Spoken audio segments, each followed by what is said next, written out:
people around here are waking up without power this morning because of those sustained high winds that we saw starting yesterday afternoon, still whipping through some areas. Snohomish County PUD reporting 1,000 outages right now. The good news, that number is trending in the right direction. Yesterday afternoon, the total number of homes without power peaked at 23,000 and has been steadily declining. Puget Sound Energy reporting almost 3,000 outages spanning from Cedro-Woolley all the way south to Tenino. And in Redmond, more than 500 customers without power there. So that is where we find Fox 13's Dan Griffin for us this morning, monitoring those conditions. Talk a little bit about the damage you're seeing in your area. Hi, Dan.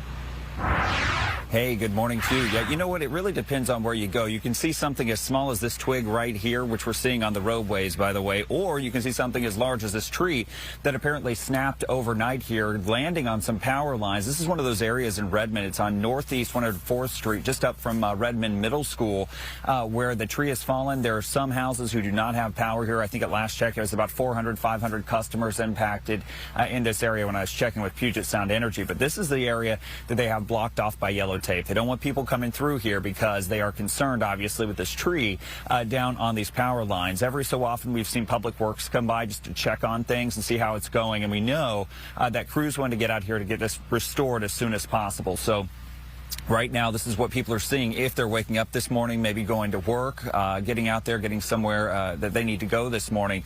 This stretch of road blocked off as they still try to figure this out here. And, of course, this is impacting some things. We just got notice that Redmond High School is on a 2-hour delay because of this. So clearly this is impacting people this morning. This is part of what we're seeing.